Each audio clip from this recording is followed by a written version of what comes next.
Hello students, welcome to your chemistry class. This is your class for class 12. We are discussing aldehydes and ketones.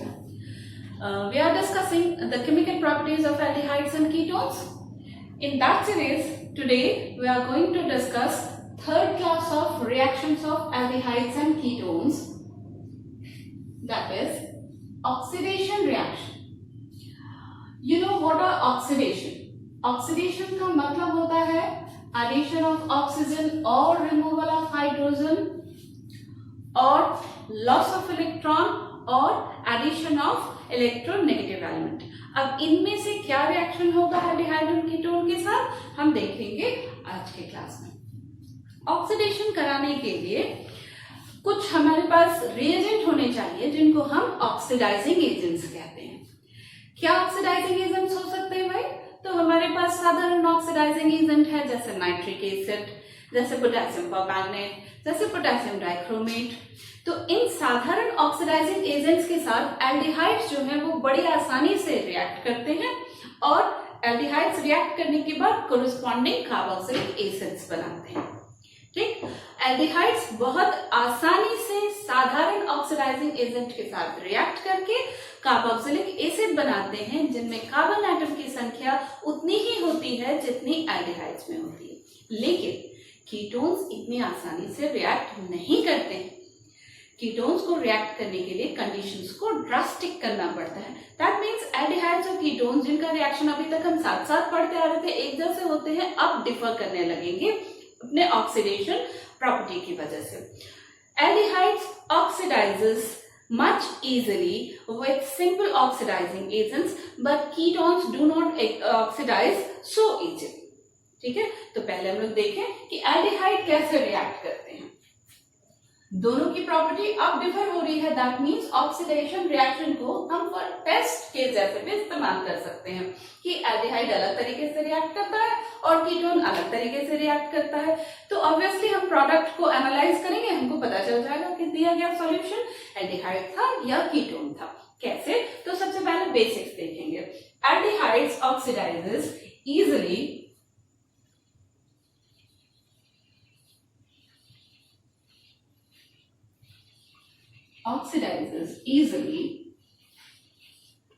with common oxidizing agents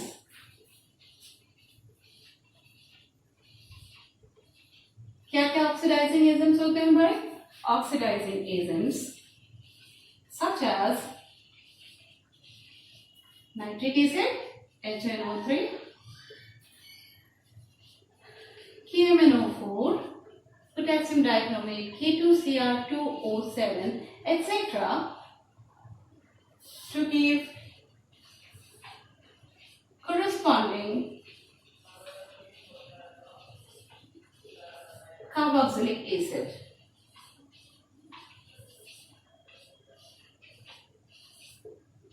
कैसे? उनको पता है aldehyde क्या होता है भाई?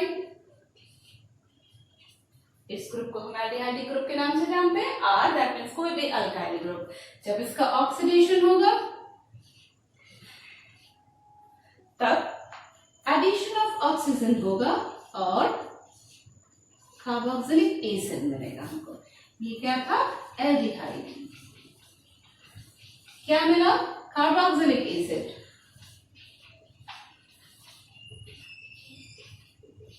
देखिए तो इसमें यहाँ पे सिर्फ एक ऑक्सीजन, यहाँ पे दो ऑक्सीजन। दैट मीन्स कि यहाँ पे ये जो बॉन्ड है कार्बन के साथ जो हाइड्रोजन लगा हुआ है, ये बॉन्ड बिना टूटे हुए खिसक जाता है और यहाँ एक नया बॉन्ड का फॉर्मेशन हो जाता है कार्बन और ऑक्सीजन का। ऐसा क्यों? क्योंकि कार्बन जो है वो ज्यादा इलेक्ट्रोनेगेटिव एलिमेंट के साथ बंधा हुआ है। दैट मीन्स इस बॉन्ड पे स्ट्रेन है। नतीजा, ये बड़े आसानी से ऑक्सीजन को कैप्चर कर लेता है। अगर कोई ऑक्सीडाइजिंग एजेंट मौजूद हो तो ऑक्सीडाइजिंग एजेंट का काम क्या है? ऑक्सीजन सप्लाई करना या वैसा कंडीशन सप्लाई करना जिसमें ऑक्सीडेशन हो पाए। तो देखिए एल्डिहाइड बड़ी आसानी से ऑक्सीडाइज होकर के कार्बोक्सिलिक एसिड बनाता है। इस कार्बोक्सिलिक एसिड में उतने ही कार्बन होंगे जितने कि एल्डिहाइड में हैं। एग्जाम्पल, आर के जगह पे कोई भी अल्काइल ग्रुप रख लेते हैं हम लोग। कॉमनली हम लोग CH3 रख लेते हैं मिथाइल ग्रुप। तो ये कौन सा एल्डिहाइड हो गया? This is your acetaldehyde. ठीक है, ये ऑक्सीडाइज हुआ। किसके साथ ऑक्सीडाइज हुआ? कॉमन ऑक्सीडाइजिंग एजेंट्स, इनमें से किन्हीं के साथ भी कॉमनली ऑक्सीडाइज हुआ और क्या दे देगा? Corresponding carboxylic acid.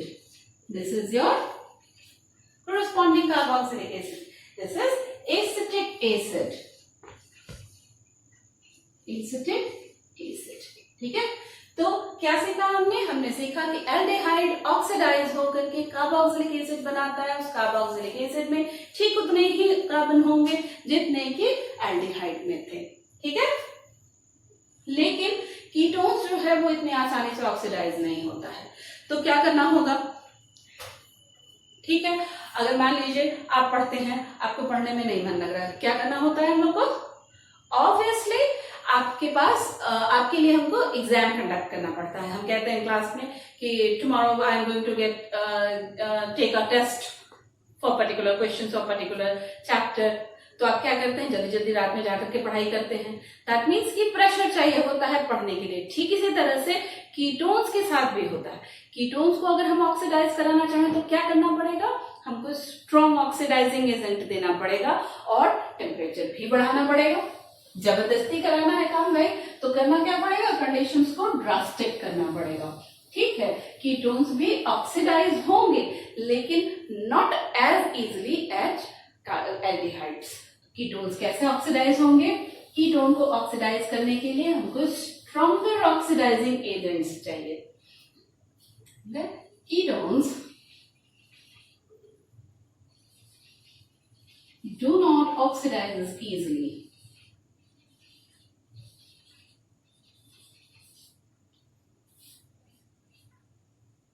We have to use drastic conditions.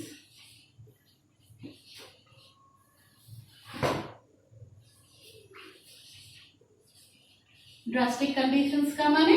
Drastic conditions का माने कि ऑक्सीडाइजिंग एजेंट लेंगे, साथ में कुछ एसिड डाल देंगे। Strong oxidising agents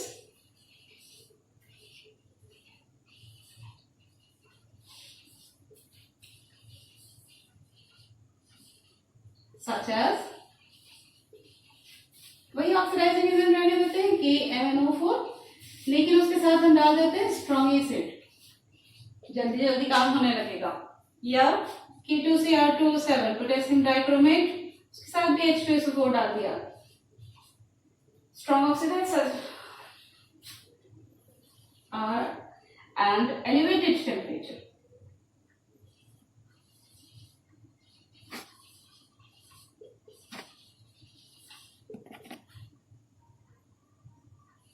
are required। ठीक है, तो कीटोन्स का जो ऑक्सीडेशन होगा वो स्ट्रॉन्ग ऑक्सीडाइजिंग एजेंट के साथ होगा एलिवेटेड टेम्परेचर पे, और ऑक्सीडेशन के बाद कार्बोक्सिलिक एसिड ही मिलेगा, बट वहां पर कोई कार्बोनाइल हाइड्रोजन मौजूद नहीं है। नतीजा बॉन्ड बीच से टूट जाएगा और हमको दो तरह के कार्बोक्सिलिक एसिड मिलेंगे। ऑब्वियस बात है कि दोनों कार्बोक्सिलिक एसिड में कार्बन की संख्या कम होगी। For example,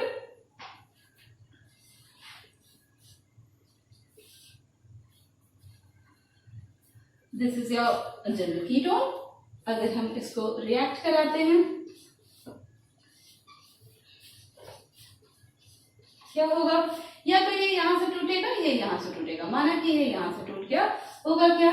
R C double bond O OH plus R dash, sorry, अच्छा, इसकी जगह पे हम R डैश की जगह पे हम इसको ऐसा कर लेते हैं कि हम इसको CH3 कर लेते हैं। बेहतर समझ में आएगा आपको। CH3 this is your acetone. Acetone का ऑक्सीडेशन करा रहे हैं हम, तो होगा क्या? ये यहां से टूट सकता है, यहां से टूट सकता है। अगर यहां से टूटा तो एक एसिड आपको मिलेगा जिसमें दो कार्बन एटम हो। देखिए, ये एक एसिड ऐसा मिला जिसमें दो कार्बन एटम है, इसका नाम आपको पता है acetic acid. And another one will be एक कार्बन का acid, that is formic acid. ठीक है, ये है फॉर्मिक एसिड।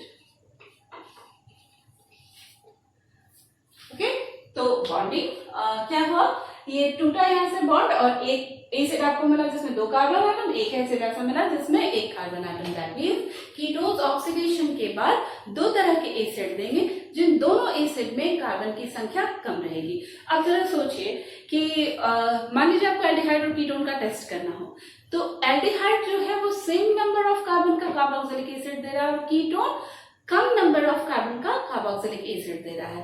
दैट मींस इससे हम पता कर सकते हैं कि दिया गया सॉल्यूशन एसिड है या दिया गया सॉल्यूशन एल्डिहाइड है या कीटोन है। ठीक है, यहां हमने देखा कि बॉन्ड का क्लीवेज कैसे कैसे हुआ। ये तो हमारा सिमेट्रिकल कीटोन था। अगर हमारे पास अनसिमेट्रिकल कीटोन है तब क्या होगा? In case of unsymmetrical ketone,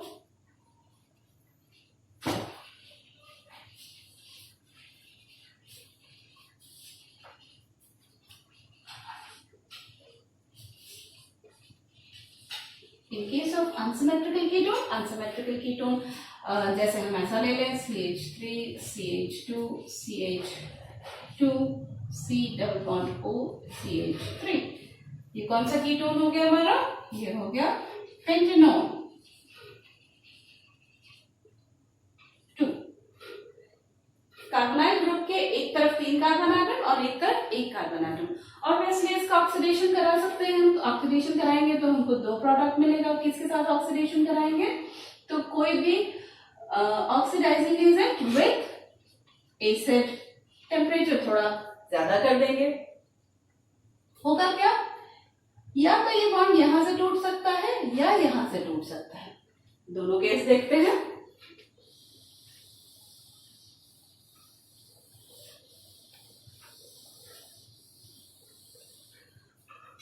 मान किया जाए कि ये यहां से टूट रहा है। अगर ये बॉन्ड ऐसा टूटेगा तो आपको 2 एसिड मिलेगा। कौन कौन सा? CH3 CH2 COOH and CH3 COOH। एक एसिड जिसमें 3 कार्बन एटम, दूसरा एसिड जिसमें 2 carbon atom. This is propanoic acid and that is acetic acid, case 2।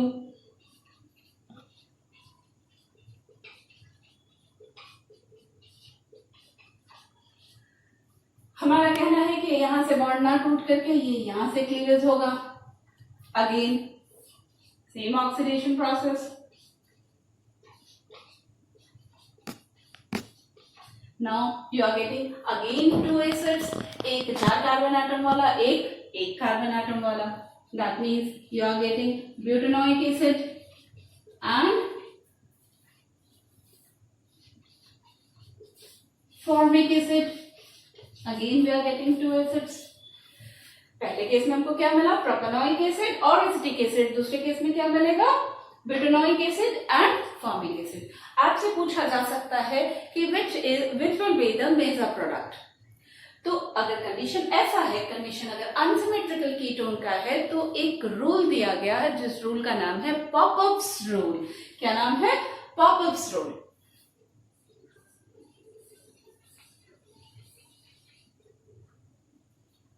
Popups rule. ये रूल कहता है कि in case of unsymmetrical alkyne, cleavage occurs in such a way that carbonyl group goes to the smaller alkyl group. ये rule कहता है कि जब unsymmetrical alkyne का केस, अनसिमेट्रिकल कीटोन का केस हो, तो क्लीवेज इस ढंग से होगा कि कार्बोनाइल कार्बन जो है वो छोटे अल्काइल ग्रुप की तरफ चला जाएगा। दैट मीन्स कि रिएक्शन कैसे होगा, क्लीवेज कैसे होगा, अकॉर्डिंग टू फर्स्ट सिचुएशन। हालांकि क्लीवेज ऐसा भी होगा, but these two are going to be your major product. These two are going to be your major products and these two are going to be your minor products. किस rule के according? According to Popov's rule, which tells us that in case of unsymmetrical alkene, cleavage occurs in such a way that carbonyl group goes to smaller alkyl group. Clear? तो हमने क्या सीखा अभी तक? हमने सीखा कि एल्डिहाइड्स और कीटोन्स जो है वो अलग अलग तरह से ऑक्सीडाइज होते हैं। एल्डिहाइड्स बड़ी आसानी से ऑक्सीडाइज हो जाता है और सेम नंबर ऑफ कार्बन का कार्बोक्सिलिक एसिड बनाता है, जबकि कीटोन्स मुश्किल से ऑक्सीडाइज होते हैं और दो तरह के एसिड बनाते हैं, जिन दोनों एसिड में पेरेंट जो कीटोन है उससे कम संख्या में कार्बन एटम होते हैं। ओके, नाउ अभी हमने देखा कि जिस आधार पे एल्डिहाइड्स और कीटोन्स का ऑक्सीडेशन अलग अलग होता है, तो इनसे कुछ माइल्ड ऑक्सीडाइजिंग एजेंट भी है जिनके साथ इनका बिहेवियर अलग होता है। माइल्ड ऑक्सीडाइजिंग एजेंट जैसे टॉलरेंस रिएजेंट या फेहलिंग सॉल्यूशन या सोडियम हाइपोहैलाइड, इनके साथ भी एल्डिहाइड्स और कीटोन का जो रिएक्शन है वो अलग तरह का होता है। नतीजा इनको हम इस्तेमाल करते हैं for the test of aldehydes and ketones. आपने नाम सुना होगा टॉलरेंस रिएजेंट का। टॉलरेंस रिएजेंट क्या होता है? Tollens reagent is ammoniacal solution of silver nitrate. Silver nitrate को अमोनियम हाइड्रोक्साइड में डिसॉल्व किया जाता है। सिल्वर नाइट्रेट को अमोनियम हाइड्रोक्साइड में डिसॉल्व किया जाता है। तब तक डिसॉल्व करने के बाद ये क्या करते हैं? रिएक्ट करते हैं और सिल्वर ऑक्साइड का ग्रे प्रेसिपिटेट देते हैं। ग्रे कलर का प्रेसिपिटेट मिल गया अमोनियम नाइट्रेट में सॉल्यूशन में। अगर अमोनियम हाइड्रोक्साइड सिल्वर नाइट्रेट के सॉल्यूशन में अगर अमोनियम हाइड्रोक्साइड डाला गया तो हमको सिल्वर ऑक्साइड का ग्रे प्रेसिपिटेट मिला। अब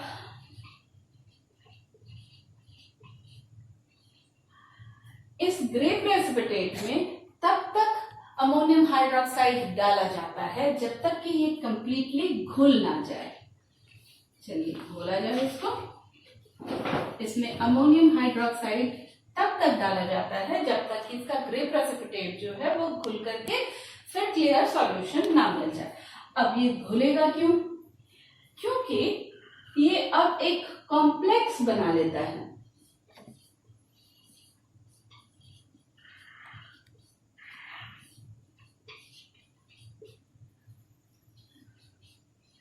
And this complex is known as Tollens reagent.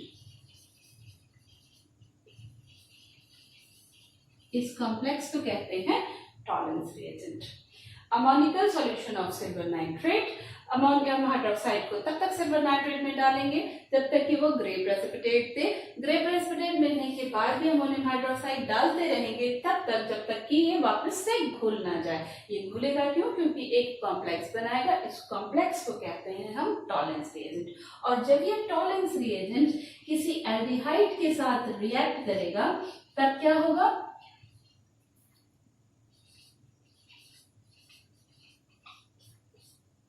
तब ये मेटेलिक सिल्वर बनाएगा।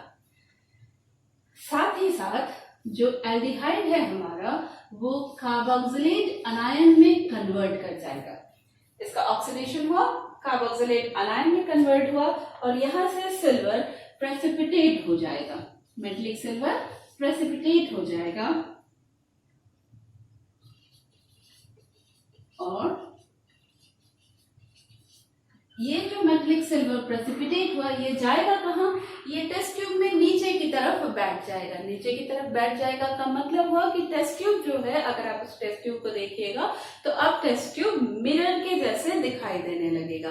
तो इस टेस्ट को हम कहते हैं सिल्वर मिरर टेस्ट। इस टेस्ट को क्या कहते हैं? Silver mirror test.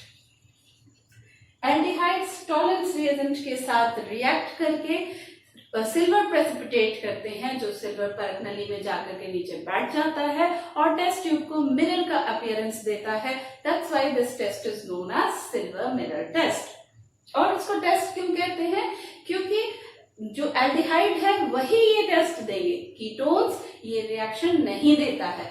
That means ketones silver mirror test नहीं देगा। तो हम इस टेस्ट को इस्तेमाल कर सकते हैं एल्डिहाइड को चेक करने के लिए। दैट्स व्हाई ये सिल्वर मिरर टेस्ट कहलाता है। तो हमको क्या लिखना पड़ेगा?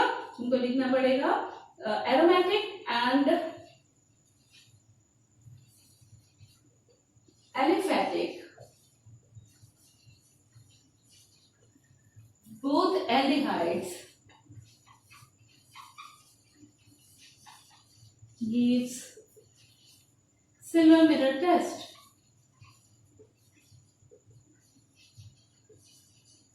लेकिन कीटोन्स ये टेस्ट नहीं देंगे।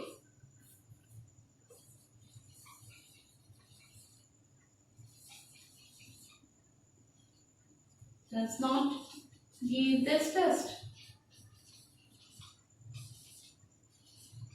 कीटोन्स जो है वो ये टेस्ट नहीं देंगे। क्लियर? तो टॉलरेंस रिएजेंट के साथ कौन रिएक्ट करेगा? एल्डिहाइड। कीटोन्स इनके साथ रिएक्ट नहीं करेंगे। ठीक है, सही। आगे हम बात करेंगे फेलिंग्स सॉल्यूशन की।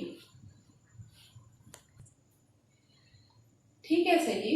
अगर हम फेलिंग सॉल्यूशन की बात करें तो एल्डिहाइड और कीटोन का रिएक्शन फेलिंग सॉल्यूशन के साथ भी अलग होता है। फेलिंग सॉल्यूशन क्या होता है? फेलिंग सॉल्यूशन दो तरह का सॉल्यूशन है, फेलिंग सॉल्यूशन ए और Fehling solution B. Fehling solution A जो होता है that is aqueous solution of copper sulphate. It is aqueous solution of copper sulphate.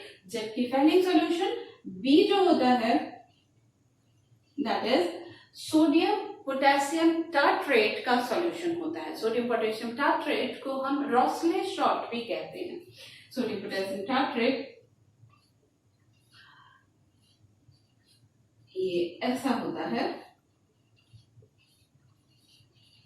इन दोनों का इक्विमोलर सॉल्यूशन होता है। रिएक्शन से पहले हम फेलिंग सॉल्यूशन ए और फेलिंग सॉल्यूशन बी को एक एक मोल करके मिला लेते हैं।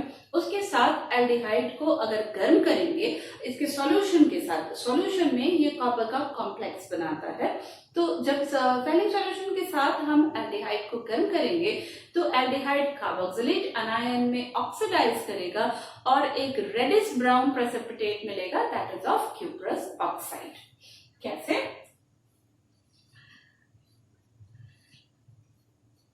एल्डिहाइड जब फेलिंग सॉल्यूशन से मिले कॉपर के साथ, क्यूप्रस आयन के साथ रिएक्ट करेगा तो एल्डिहाइड जो है वो कार्बोक्सिलेट अनायन बनाएगा और ये कॉपर क्यूप्रस ऑक्साइड के रूप में प्रेसिपिटेट करेगा। मतलब ये रेडिश ब्राउन प्रेसिपिटेट मिलेगा हमको। ये रेडिश ब्राउन प्रेसिपिटेट इंडिकेट करता है कि दिया गया सॉल्यूशन जो है हमारे पास वो एल्डिहाइड है। एग्जाम्पल, अगर हम एसिटाल्डिहाइड ले लें और ये कहां से आया है? ये फेलिंग सॉल्यूशन से आया है।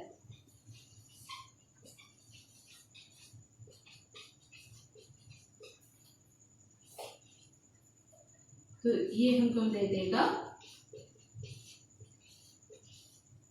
एसिटेट अनायन और क्यूप्रस ऑक्साइड का रेडिश ब्राउन प्रेसिपिटेट। इक्वेशन को बैलेंस करने के लिए हम यहाँ वाटर मॉलिक्यूल को ऐड करेंगे।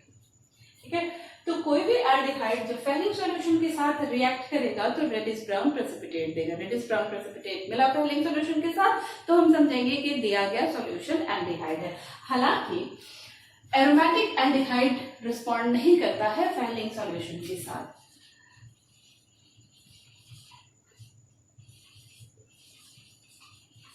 Aldehydes do not respond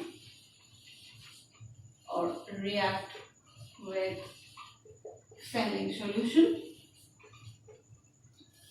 वैसे ही कीटोन्स भी नहीं रिएक्ट करते हैं। कीटोन्स भी फेलिंग सॉल्यूशन के साथ रिएक्ट नहीं करेंगे।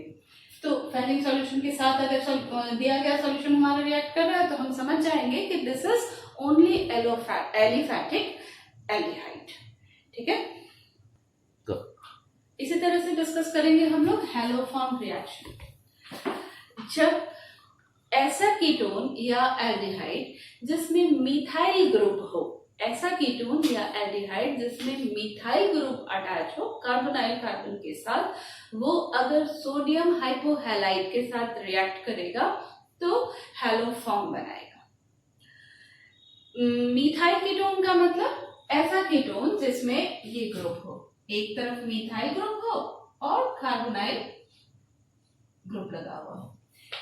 अब इस वैलेंसी को अगर हम हाइड्रोजन से सेटिस्फाई कर दें तो this will become your acetaldehyde. तो हम कह सकते हैं कि एसिटाल्डिहाइड एंड मिथाइल कीटोन्स कैसा ketone? Methyl ketone. Methyl ketone का मतलब एक तरफ methyl group, carbonyl group, and इधर anything, this is your methyl ketone. तो acetaldehydes and methyl ketones give haloform test.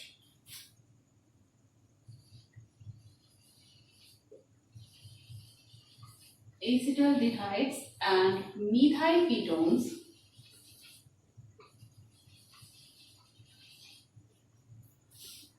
give haloform test। Haloform मतलब chloroform, bromoform या iodoform. अगर यही रिएक्शन आयोडीन के साथ हो, यानी कि आयोडीन हाइपोहैलाइड के साथ हो, तब क्या होगा? सॉरी, सोडियम हाइपोआयोडाइड के साथ हो, तब हमको आइडोफॉर्म मिलेगा। आइडोफॉर्म जो है वो येलो कलर का सब्सटेंस होता है, येलो सब्सटेंस होता है जो कि प्रेसिपिटेट बन जाता है। तो अगर रिएक्शन के दरमियान या टेस्ट के दरमियान येलो कलर का प्रेसिपिटेट मिलता है, that means the solution is giving iodoform test. तो हम समझते हैं कि दिया गया सॉल्यूशन या तो अल्डिहाइड, एसिटाल्डिहाइड है या मिथाइल कीटोन है। कैसे होगा ये रिएक्शन? तो एसिटाल्डिहाइड जब आयोडीन के साथ रिएक्ट करेगा,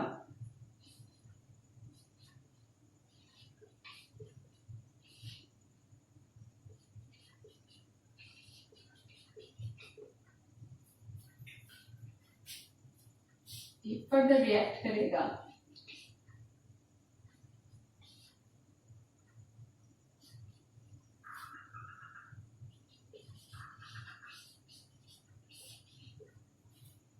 तो ये हमें देगा CHI3, दैट इज आइडोफॉर्म,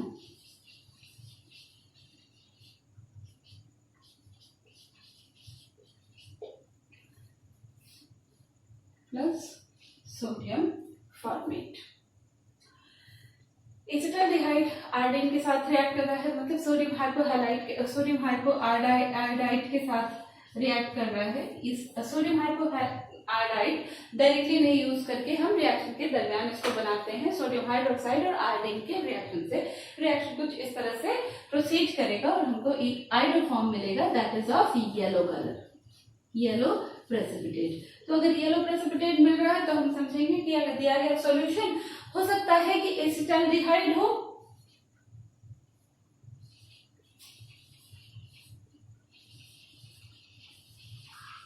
या हो सकता है कि कोई मिथाइल कीटोन हो। मिथाइल कीटोन का माने CH3CO एसीटोन ले लेते हैं, this is your methyl ketone, this is your methyl ketone.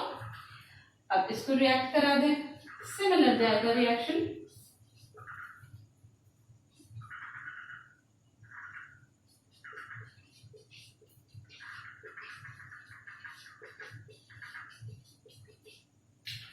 Reaction फिर आगे बढ़ेगा,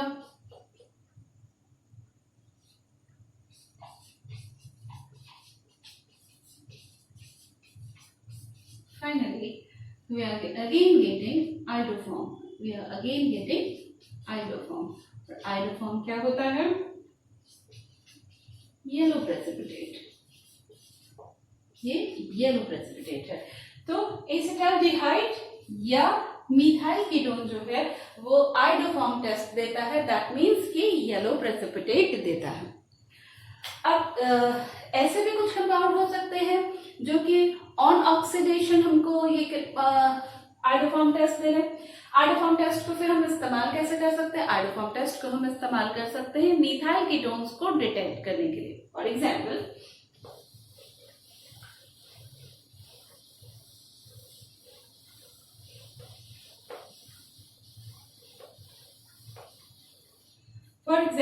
अगर हमको डिस्टिंग्विश करना हो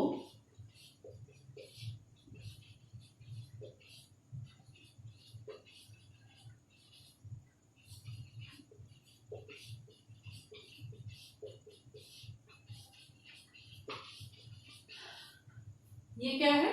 this is pentane 2-on and this is pentane 3-on, both these are isomers, दोनों ही कीटोन है। अगर दोनों ही कीटोन में हमको अंतर में पता करना है कि कौन सा 2 पोजीशन पे कार्बोनाइल है, किसमें 3 पोजीशन पे कार्बोनाइल ग्रुप है, तो हमको कौन सा टेस्ट अप्लाई करना पड़ेगा, आइडोफॉर्म टेस्ट। आइडोफॉर्म टेस्ट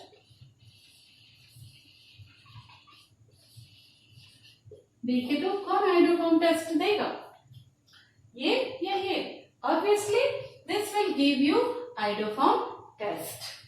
यहाँ पे आपको आइडोफॉर्म टेस्ट मिल जाएगा, आइडोफॉर्म मिल जाएगा येलो कलर का प्रेसिपिटेट, लेकिन यहाँ पे ये मिथाइल कीटोन नहीं है। मिथाइल कीटोन का मतलब कीटोनिक ग्रुप के एक तरफ मिथाइल ग्रुप का लगा हुआ होना, ये मिथाइल कीटोन नहीं है, that's why this will not give you any precipitate और this will not give you iodoform test. So this test is used to distinguish methyl ketones from very ketones. ये जो टेस्ट है, ऐसे compounds भी ये test दे देंगे जो on oxidation methyl ketones को जन्म देते हैं। फॉर एग्जाम्पल, अगर इस तरह का ग्रुप हो, देखिए ये क्या है, ये है हमारा सेकेंडरी अल्कोहल, मान लेते हैं सेकेंडरी अल्कोहल है, सेकेंडरी अल्कोहल है। अगर ये ऑक्सीडाइज होगा तो क्या मिल जाएगा, इसका ऑक्सीडेशन होगा तो हमको मिल जाएगा ना मिथाइल कीटोन, ये ग्रुप हमको मिल जाएगा। तो this group will also give you iodoform test. तो कौन सा कंपाउंड आइडोफॉर्म टेस्ट देंगे, कौन सा कंपाउंड आइडोफॉर्म टेस्ट नहीं देंगे, आइए कुछ एग्जाम्पल्स देखते हैं। अगर बात करें हम कि इन कंपाउंड्स में से कौन सा कंपाउंड हैलोफॉर्म रिएक्शन देगा और कौन सा, तो देखते हैं। पहला है मिथेनॉल एंड इथेनॉल। मिथेनॉल क्या होता है भाई, तो methanol is your CH3CHO। Methanol means HCHO, ethanol का मतलब हो गया CH3CHO। तो इन दोनों में से कौन सा हैलोफॉर्म रिएक्शन देगा, अभी अभी हमने देखा acetaldehyde will give you haloform reaction, ठीक है, जबकि फॉर्मल्डिहाइड ये हैलोफॉर्म रिएक्शन नहीं देगा। Pentane 2-on and pentane 3-on, अभी हमने देखा था कि पेंटेन 2-on हमें ये रिएक्शन देगा, पेंटेन 3-on नहीं देगा। एसिटोफेनोन एंड बेंजोफेनोन, तो आपको पता होना चाहिए कि एसिटोफेनोन क्या होता है, दिस इज योर एसिटोफेनोन। बेंजोफेनोन क्या होता है, ये भी आपको पता होना चाहिए, दिस इज योर बेंजोफेनोन। अब आप बता सकते हैं कि कौन सा देगा haloform reaction, obviously acetophenone will give you haloform reaction, but benzophenone will not give you any haloform reaction. So these are the carbonyl compounds which give you iodoform or haloform test. We have some pair of alcohols also जिसको भी हम distinguish कर सकते हैं इस test के आधार पर। For example, अगर हम लोग alcohols की बात करें तो पहला अल्कोहल है हमारा मिथाइल अल्कोहल, जिसको हम कहते हैं मीथेनॉल। दूसरा अल्कोहल होता है हमारा इथेनॉल। इन दोनों में से क्या कोई ऐसा कंपाउंड है जो हैलोफॉर्म टेस्ट दे सकता है,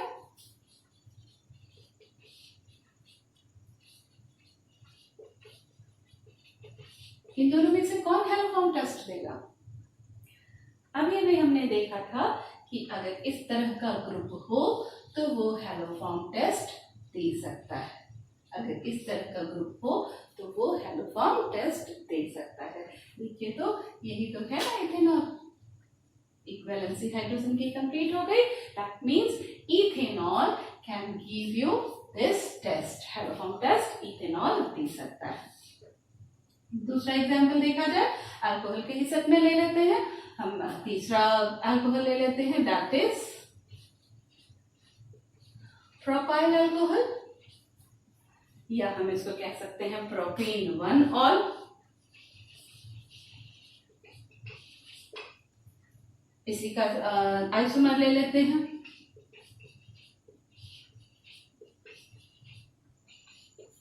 इन दोनों में से इसका नाम क्या होगा, दिस इज प्रोपेन 2-ऑल। इनमें से कोई दे सकता है क्या हैलोफॉर्म टेस्ट? यस, प्रोपेन 2-ऑल दे सकता है हैलोफॉर्म टेस्ट। तो dropping to all will give you haloform or iodoform test. Okay? आगे देखते हैं, अगला अल्कोहल देख लेते हैं. अगला अल्कोहल कौन सा होता है? ब्यूटाइल अल्कोहल या ब्यूटेनॉल 1, ब्यूटेन 1 और कह सकते हैं हम. इसका आइसोमर देख लें.